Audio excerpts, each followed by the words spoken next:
High, homemade agriculture. আজকে আপনাদেরকে দেখাবো চাপান সার কিভাবে ব্যবহার করবে, কি কি মেডিসিন দেবে, এক কাঠাতে কতটা চাপান সার দেওয়া হবে, আর কিভাবে অনুখাদ্য ব্যবহার করলে আমাদের যেহেতু হাইব্রিড এখন চাষ করা হয়েছে, একটা আছে 2 কাঠি, একটা আছে 4 কাঠি। এই 4 কাঠিকে আমাদেরকে আনতে হবে 10 থেকে 12টা। কিভাবে মেডিসিন ইউজ করবে চাপানে এবং পোকা হবে না। এই রুয়াগুলো আমাদের 7 দিন হয়ে গেছে, জল না থাকলে এগুলো শুকিয়ে যায়।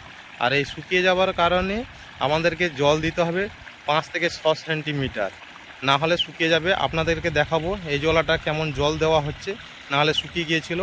আর আপনাদেরকে দেখাবো এই একটা জলায় জল নেই, যার ফলে শুকিয়ে যাচ্ছে এবং এই রুয়াটা দেখুন গ্রোথ হচ্ছে না।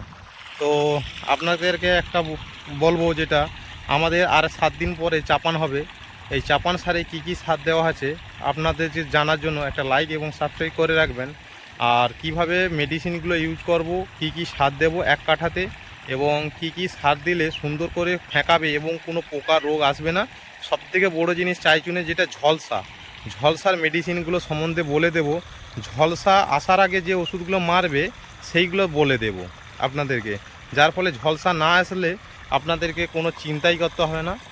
আর এগুলো বাসমতি শঙ্কর করা আছে, আর বাসমতি শঙ্কর কিভাবে ট্রিটমেন্ট করবে এবং মোটা কীভাবে ট্রিটমেন্ট করবে সবটা বলে দেবো। একটা লাইক এবং সাবস্ক্রাইব করে রাখবেন। নেক্সট ভিডিওতে দেখাচ্ছি কি কি সার ইউজ করা হয়েছে এবং কিভাবে মেডিসিনগুলো ব্যবহার করলে প্রত্যেক কাঠায়। আর 15 দিন ছাড়া আপনাকে জল মেনটেন করতে হবে, কমসে কম 15 দিন জল গাছের গোড়া না রাখলে গাছটা চুঁয়ে যাবে শিকড়টা ধরার জন্য।